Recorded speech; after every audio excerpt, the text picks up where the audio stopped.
Welcome to the meeting room at Global TV Talk Show, a broadcast service of globalbusinessnews.net.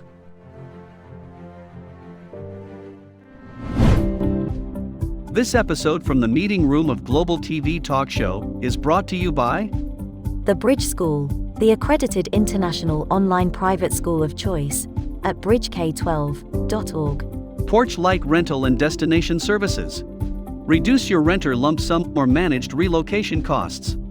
Visit them at porchlightrental.com. And by airs.com. With our full range of services, we can help design and manage your international relocation. Find us at airs.com. Primestone Partners, featuring corporate, government, and developer housing solutions, as well as senior-level advisory services. Find them at primestonepartners.com. And by International Auto Source.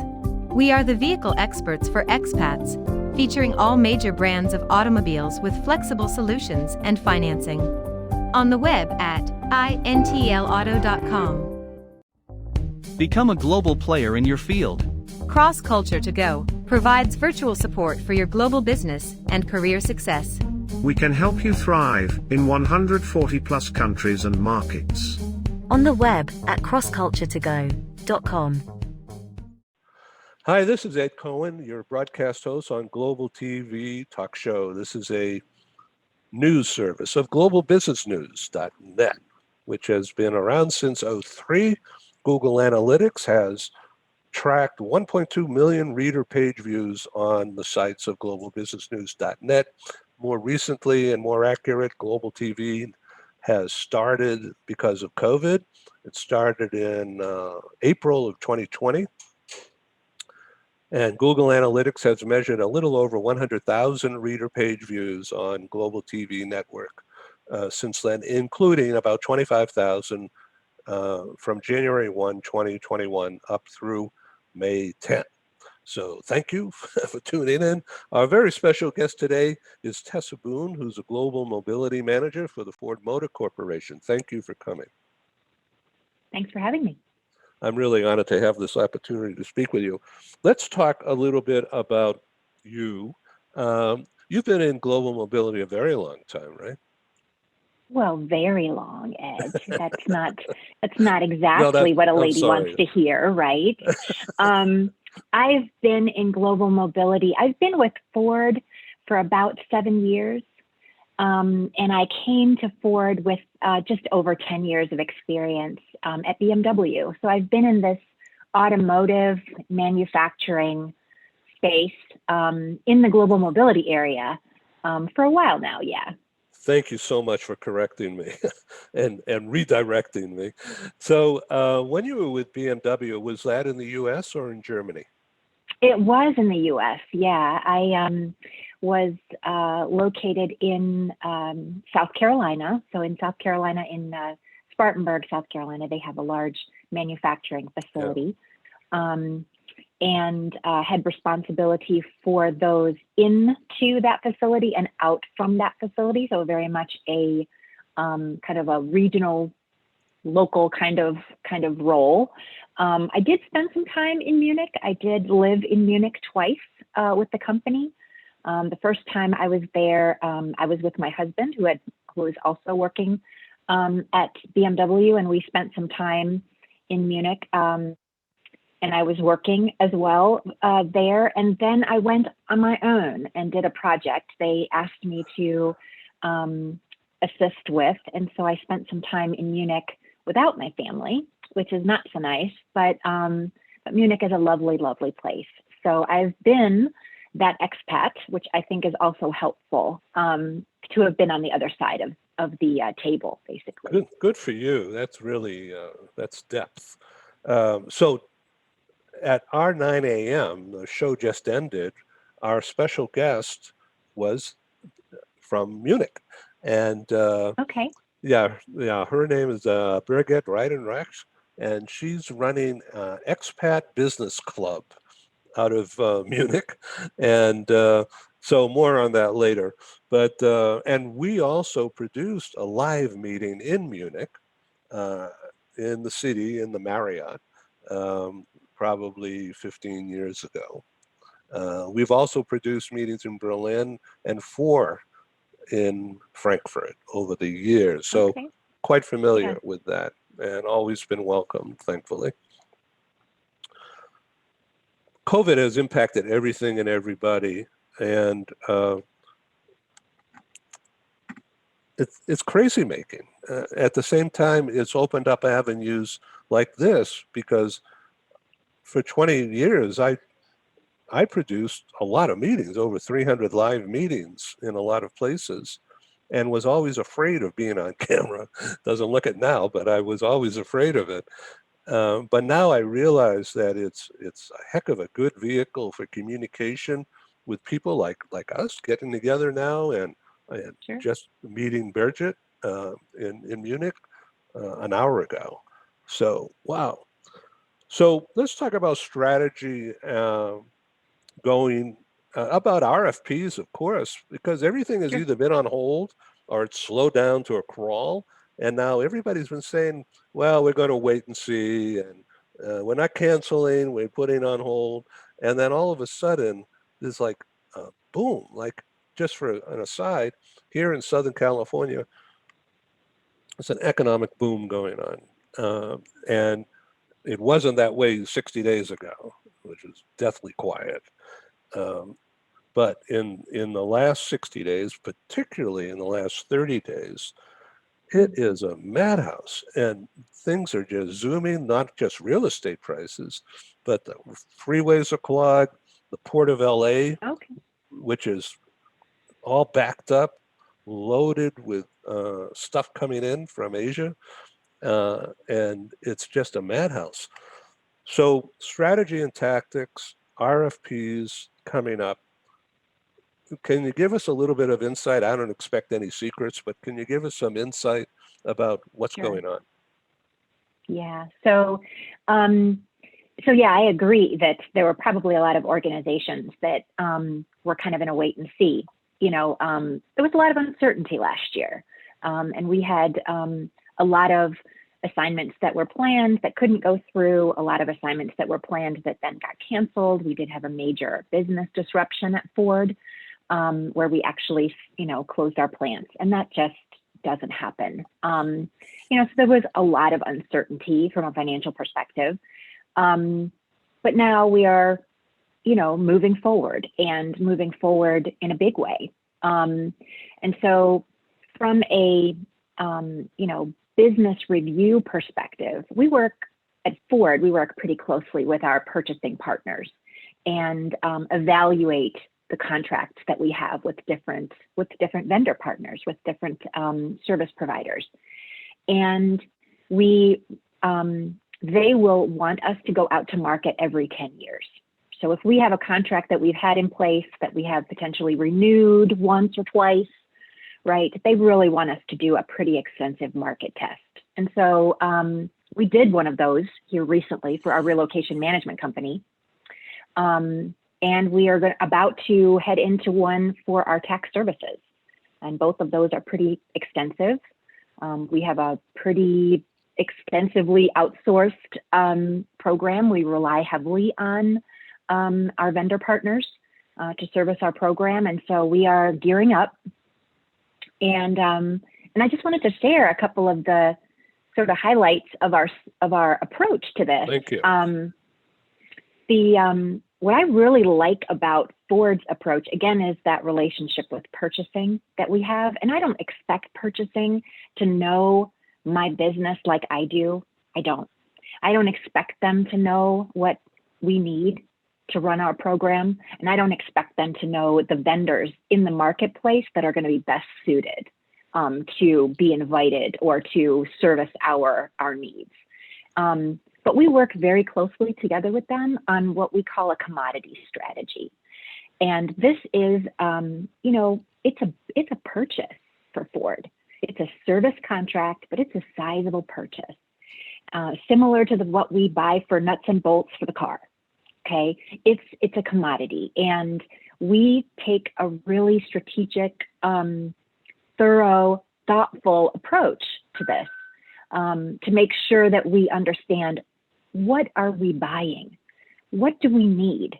Truly, what do we want to buy? And how do we want to buy it? Do we want to buy this from one vendor, from multiple vendors? Do we want to set ourselves up for a short-term situation, for a long-term situation? We're really and collecting that stakeholder feedback and taking a moment and thinking about this, which I think is really, really helpful. It sets you up for a much better, much more focused approach to the process. An RFP process is not the easiest. It's a lot of work. It's a lot of work from a corporate perspective, and it's a lot of work for those vendors that are bidding, right? And so we want to be real thoughtful. So I need to ask about trust and ROI. Is there such a thing? Is it using the purchasing approach, the commodity thing that you mentioned a few times? Is there a way to measure it? ROI. Yeah. Good. ROI is the unicorn, Ed. I mean, it's this elusive thing, and there's no silver bullet, right? I believe that you're measuring only what you have set out, where you have identified metrics and where you are truly setting out to be measuring. In other words, if you don't have that structure in place, if the culture of the organization is not such that, this is something that is wanted, that measurement and that information is wanted, and that the organization commits to measuring these criteria, whatever that criteria might be for your organization, then you're just never going to get there, right? So there has to be a pretty high level and a pretty deep-seated commitment, I think, from the organization.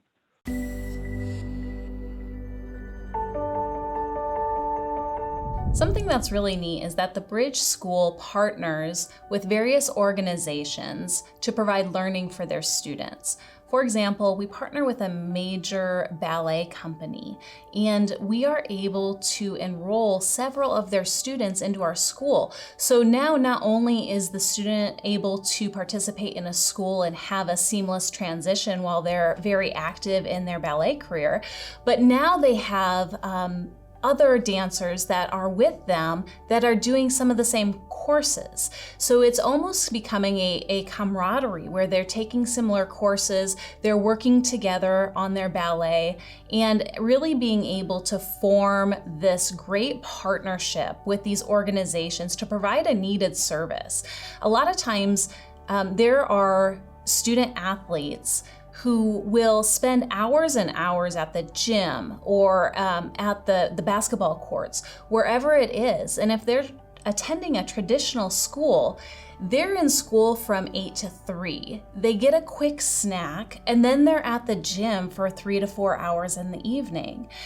Coming to us and having that partnership, they're able to break that up throughout the day. They can have a morning practice, get some schooling in, have an afternoon practice, finish their schooling in the evening.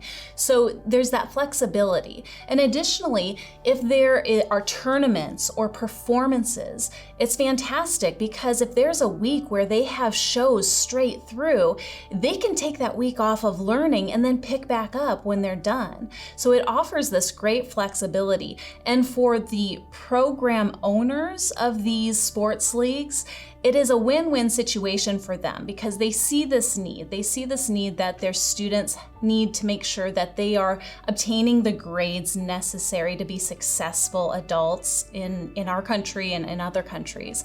But it provides them an environment where they can be successful at both.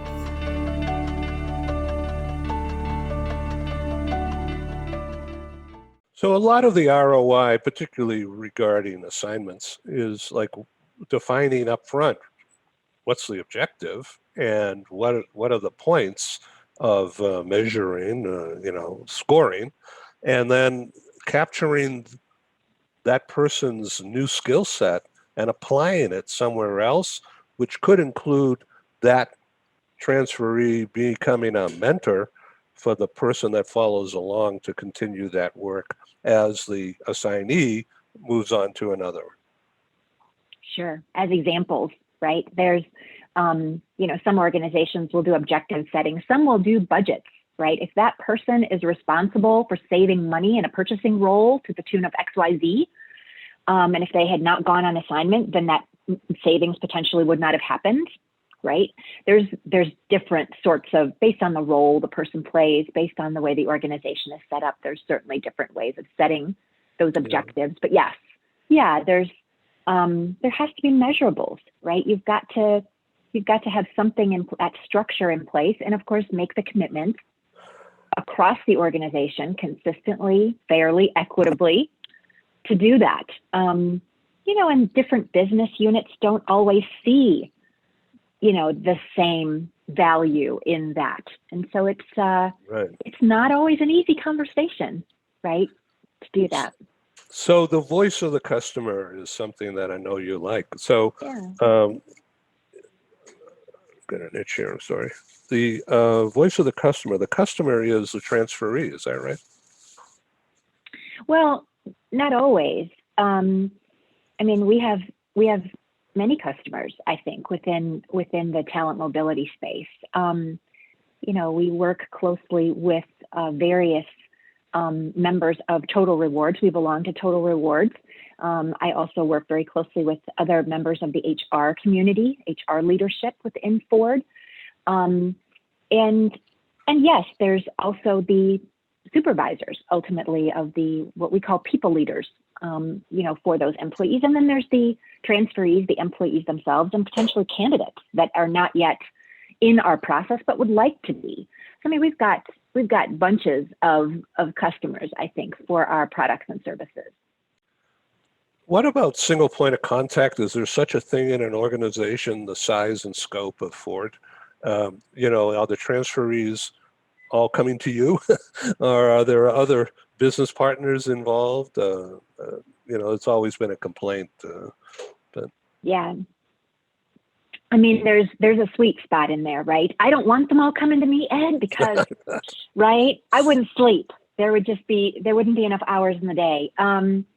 No, we work together with our relocation management company, and the relocation management company is that point of contact. So we direct the employee, once we are certain that this is the candidate of choice, and the assignment has been approved and budget has been approved, well, then we authorize services with the relocation management company, and they're the ones that are having those conversations and supplying, educating, providing information, utilizing their own technology and their own platforms for sharing information for the employee. And it's a single point of coordination.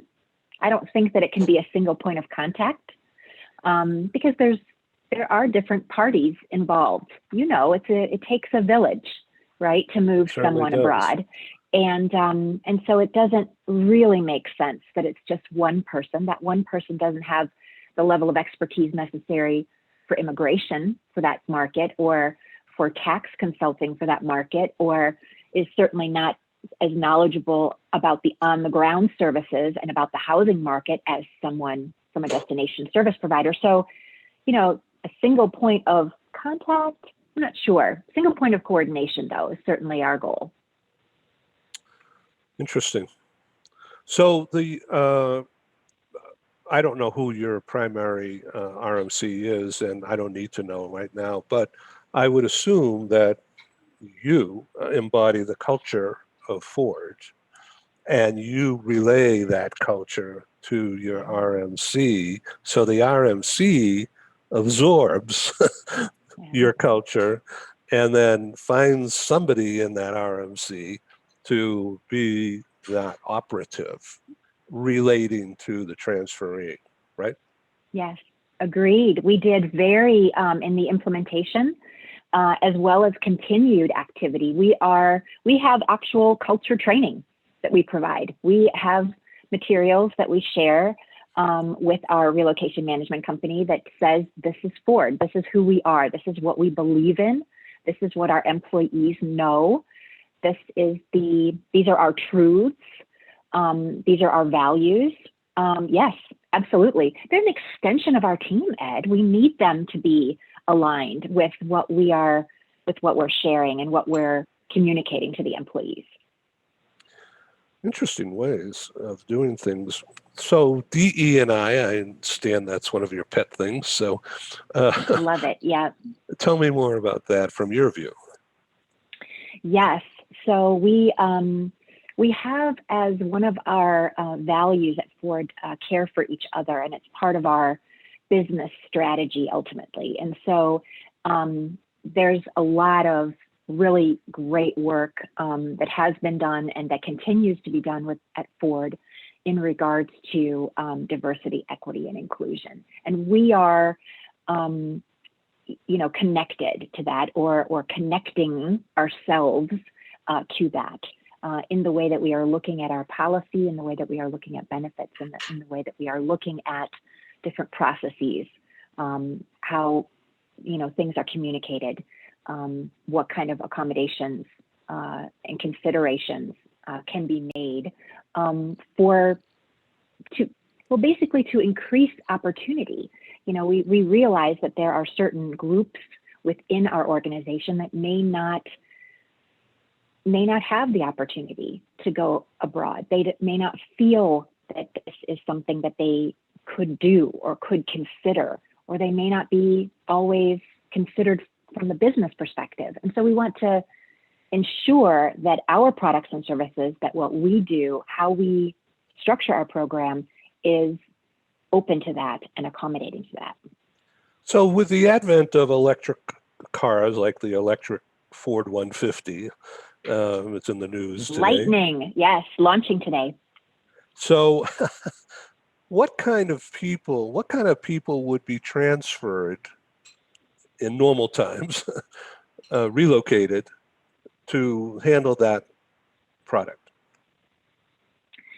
Well, we have a vehicle, an electric vehicle center that is here in Dearborn, in Michigan.